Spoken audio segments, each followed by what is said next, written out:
اگر آپ اپنی نافرمان بیوی کو یہ بیان سناتے ہیں تو مجھے پورا یقین ہے کہ آپ کی بیوی کا دل آپ کی طرف ضرور مائل ہوگا۔ یہ بیان نہ صرف اس کے دل کو نرم کرے گا بلکہ اسے یہ بھی سکھائے گا کہ شوہر کے ساتھ محبت اور احترام کا رشتہ کیسے قائم کیا جاتا ہے۔ میں اس وقت خاص طور پر ان عورتوں سے مخاطب ہوں جو اپنے شوہر کو یہ 5 جملے بڑے ہی شوق سے بولتی ہیں۔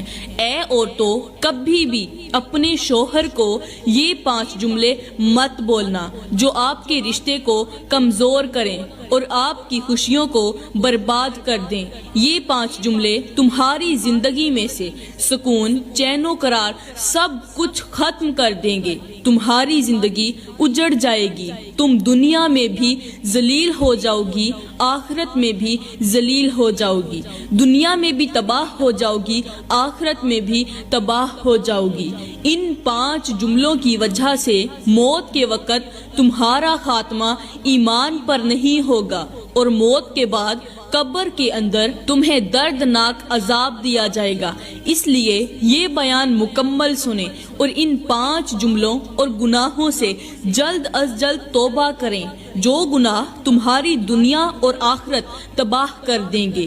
یاد رکھیں، جو عورت اپنے شوہر کو یہ 5 جملے بولتی ہے وہ اپنی زندگی کی ناکامی کو خود اپنے ہاتھوں سے لکھتی ہے۔ یہ الفاظ نہ صرف شوہر کے دل کو زخمی کرتے ہیں بلکہ آپ کی عزت اور محبت کے بندھن کو بھی توڑ دیتے ہیں۔ اگر آپ نے یہ بیان سن لیا اور اسے اپنی زندگی میں اپنایا تو آپ کا رشتہ مضبوط ہو سکتا ہے اور آپ کی ازدواجی زندگی خوشیوں سے بھر سکتی ہے۔ یہ وہ لمحہ ہے جو آپ کی زندگی میں سکون اور محبت کی ایک نئی شروعات دے سکتا ہے۔ آخر وہ کون سے 5 جملے ہیں جو عورت کی زندگی تباہ و برباد کر دیتے ہیں؟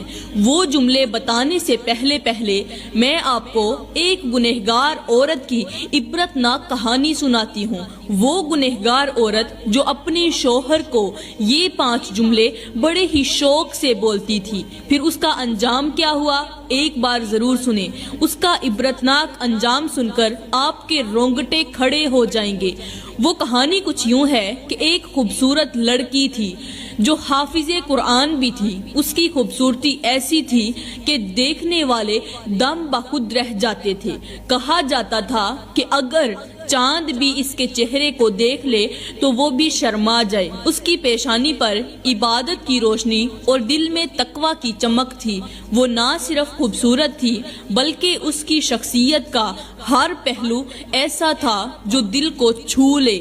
اس کی خوبصورتی کے چرچے گاؤں کی گلیوں سے لے کر دور دراز علاقوں تک پہنچ چکے تھے۔ لوگ اس کے حسن کو دیکھ کر حیران رہ جاتے اور اکثر کہتے، یہ لڑکی دنیا کی زینت نہیں بلکہ جنت کا تحفہ معلوم ہوتی ہے۔ وہ اپنی خوبصورتی سے زیادہ اپنی عبادت گزاری کے لیے مشہور تھی۔ اس کی راتیں قیام میں گزرتی اور دن قرآن کی تلاوت اور ذکر و اذکار میں۔ لوگ کہتے تھے، حسن اگر عبادت کے لباس میں ہو تو وہ دلوں کو اللہ کی طرف مائل کر دیتا ہے۔ اس کے اندر 3 ایسی خوبیاں تھیں جو ہر کسی کو اس کی طرف زبردستی کھینچتی تھیں۔ پہلی خوبی، نمبر 1، وہ عبادت گزار تھی۔ نمبر 2، وہ بے مثال خوبصورت تھی۔ اور نمبر 3، اب تک کنواری بھی تھی۔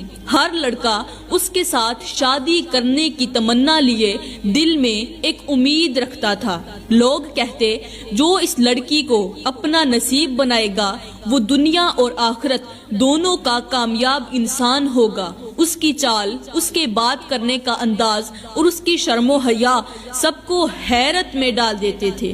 وہ اپنی نظروں کو ہمیشہ جھکا کر رکھتی اور کہتی، آنکھوں کی پاکیزگی دل کی پاکیزگی کی ضمانت ہے۔ اس کی زندگی کا ہر ایک لمحہ ایک مثال تھا اور اس کی شخصیت ہر انسان کو یہ سکھاتی تھی کہ حسن تبھی مکمل ہوتا ہے جب اس کے ساتھ تقویٰ اور عبادت ہو۔ لوگ اس کی تعریف کرتے ہوئے یہ کہتے کہ یہ لڑکی زمین پر اللہ کی رحمت کا نمونہ ہے، جس کا ہر پہلو اس کی خوبصورتی اور نیکی کا عکس ہے۔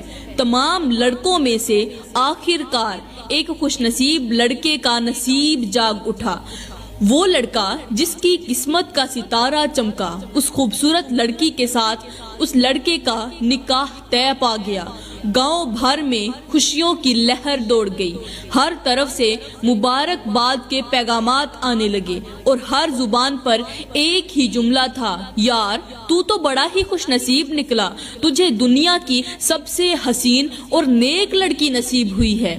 جب شادی کا دن آیا تو ہر آنکھ اس جوڑے کو دیکھنے کے لیے بے تاب تھی۔ دلہن سفید لباس میں قرآن کی روشنی اور حسن کی چمک کے ساتھ ایسی لگ رہی تھی کہ جیسے کوئی آسمانی حور زمین پر اتر آئی ہو۔ دلہا خوشی اور شکر کے جذبات سے لبریز ہر لمحے یہی سوچ رہا تھا کہ اللہ نے اس پر کتنا بڑا کرم کیا ہے۔ لوگ اسے کہتے، تجھے اللہ نے اپنی رحمتوں سے نوازا ہے، اس لڑکی کا ملنا کسی معجزے سے کم نہیں۔